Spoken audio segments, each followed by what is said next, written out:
السلام عليكم ورحمة الله. اليوم نحب نحكي معاكم على الربانية. ce qu'on appelle en français le déisme. الربانية هي الإيمان بالله الواحد، لا إله إلا الله، لا شريك له، إن الحمد والنعمة له والملك، لا إله إلا هو الحي القيوم العزيز الحكيم الرحمن الرحيم. لماذا نقول أن الدين هو الدين رباني؟ ce qu'on appelle le monothéisme. Le monothéisme, c'est une religion qui est censée être simplement vouée à Dieu, l'unique, l'éternel, c'est lui qui donne, c'est lui qui prend, c'est lui qui est le créateur de l'univers et de la terre. Donc, هو رب السماوات وما في الأرض وما بينهما وهو الرحمن الرحيم. Allah subhanahu wa ta'ala, jusqu'à maintenant اليومنا هذا قاعدوا ديما يحاولوا يشركوا بالله، سواء بالانبياء نتاعو، سواء بالرجال الصالحين اللي يقولوا عليهم صالحين، هم صالحين ما في شك، ولكن اذا كان غير قالوا على الله ما لا قال الله، ولا قالوا على الرسل ما قال لا ما قالوا الرسل، هذه سي ان تي بو ديليكا.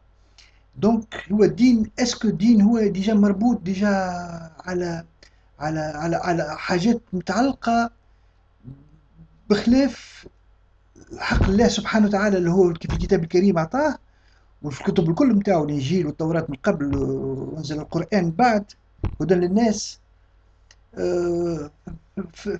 معناها الدين كان رباني من قبل من سيدنا ابراهيم. هو من قبل شاف سيدنا ابراهيم، شاف الشمس، قال هل هي ربي؟ في الاخر كي راها غابت قال كيفاش تكون ربي اذا كان ربي ما يغيبش، ربي حي قيوم في كونه في خلقه.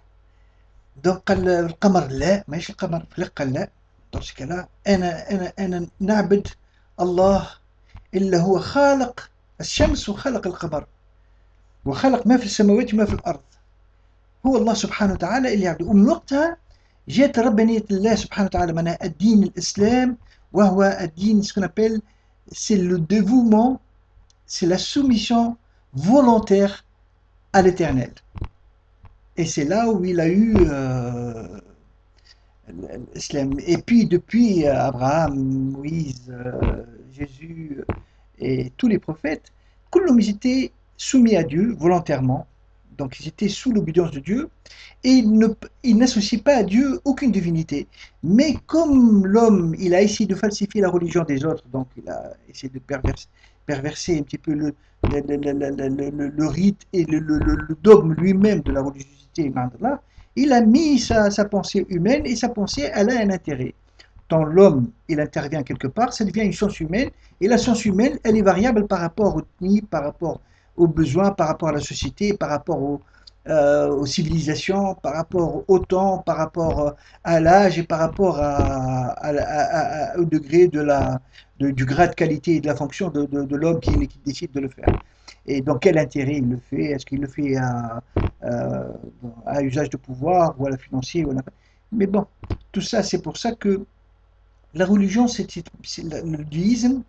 Allah subhanahu wa ta'ala, c'est pour justement éviter que le dogme humain elle intervient sur le dogme essentiel de la lecture de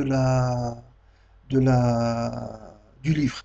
Alors برشا من الناس يقولوا لي وي مي القرآن صعيب، ما تنجمش تقراه، ما تنجمش تفهمه، خاطر اللي تفهمه كل شيء تكون انت عالم والعلماء يفهموه وانت ما تفهمش. لا، ربي قال لي يسرنا لك القرآن، فهمتني، وما خليناش حاجة ما ذكرناهاش فيها. دونك واذا كان اليوم يقراها المره الاولى، المره الثانيه، المره الثالثه، المره الرابعه، كل مره يزيد يفهمها، كل ما يزيد يقرا يزيد يفهم، كل ما يزيد يقرا يزيد يفهم. وفي الاخر اذا كان هو يطلب الله سبحانه وتعالى، يقول له يا ربي خليني مسلم ليك، وخليني في ذمتك، وما تخلينيش نشرك حتى حد بيك، لا نشرك بيك لا باي انسان اخر، ولا حنبل ولا مالكيت ولا حنفيت ولا سلفيت ولا وهابيت ولا ولا شافعي ولا مالكي ولا شيعي، لا، الدين عليه معناه جاء الكتاب على لسان الرسول عليه الصلاة والسلام سيدنا محمد، اللي هو قام به الرسالة، فهو رسول أدى الرسالة وعليه الصلاة والسلام. ولذلك مش باش نقولوا احنا وي عن رضي الله قال هو سير رسول غدا بنية عمرها 9 سنين ولا عمل هكا ولا عمل هكا. حرام عليكم، ثم الله لا إله إلا هو، هو الواحد اللي تعبدوه، وهو الواحد إلا تجدوا ليه، والرسول عليه الصلاة والسلام بريء من العباد هذا. واحنا نأمن بكل من كان عدوا لله وملائكته ورسوله وجبريل وميكال فإن الله عدو الكافرين.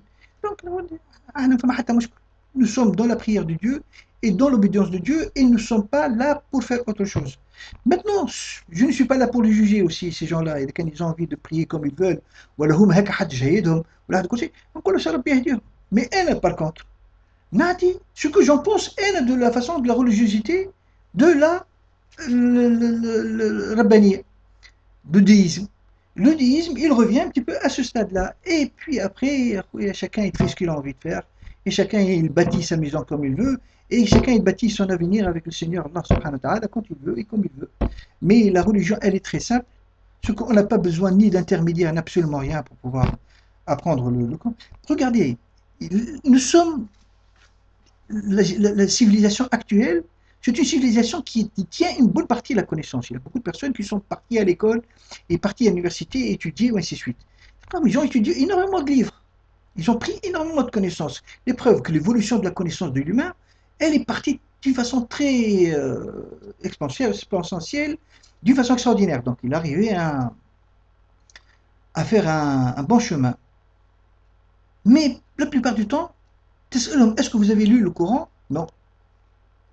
Est-ce que vous avez lu le livre saint? Même pas. C'est quoi le Coran? Le Coran, أتيناك الكتاب مصدقا لما بين يديه وانزل التوراة والإنجيل من قبل هدى للناس وانزل الفرقان إن الذين كفروا بآيات الله لهم عذاب شديد الله عزيز ذو انتقام.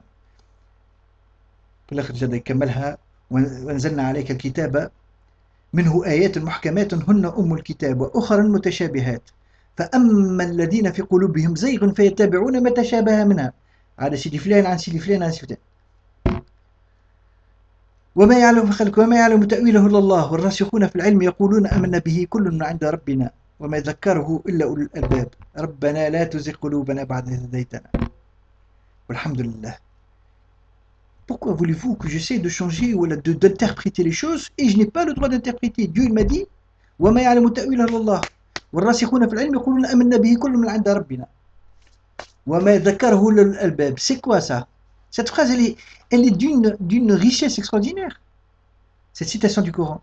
Elle a dit que l'interpréter, vous n'avez pas le droit d'interpréter. Alors ceux qui disent sur le prophète, tout ce qu'il a dit sur Dieu, nanana, ça c'est une forme de ce qu'on appelle la façon talmudique de la religiosité. C'est-à-dire que les Talmuds, c'est une pensée de l'interprétation de la Torah. Et on essaie, chacun il interprète à une façon, et l'autre il dit c'est comme ça, moi je la vois, et l'autre je la vois, c'est pour ça qu'on dit ah celui-là il a fait l'école talmudique de Rabbi Rachel ou je sais pas. Et là, ce sont des gens qui la plupart du temps ils surenchèrent ou ils essaient d'interpréter d'une façon plus différente. Nous ne sommes pas obligés de faire l'interprétation. Puisque Dieu, Allah subhanahu wa ta'ala, il a descendu le livre et le Coran, il est complet, il est ferme et irrévocable. Il nous donne des preuves de la suprématie de la connaissance de Dieu. Ça veut dire, en fin de compte, si on plonge sur le Coran, on arrive encore beaucoup plus à comprendre les futures sciences, à découvrir encore plus. Il a parlé de tout, il n'a laissé rien au hasard, que la Terre était ronde à l'époque, c'était depuis 1400, 1500 ans, il a dit que la Terre ronde, elle était aplatie sur ses bords. La Terre, c'est pas un cercle. C'est comme, c'est-à-dire, il a 44 000 km sur ce côté-là, et sur ce côté-là, il a simplement 40 000 km sur la circonférence qu'il avait. Donc elle était aplatie, ça veut dire elle est courante, mais aplatie. Et là, il avait dit, ça fait des années, il a dit, j'ai créé des voûtes pour vous protéger des impacts du ciel. Nous avons le champ magnétique qui nous protège. Nous avons beaucoup de connaissances encore à apprendre. C'est un livre où il faut simplement laisser le temps au temps et apprendre un petit peu à travailler dessus.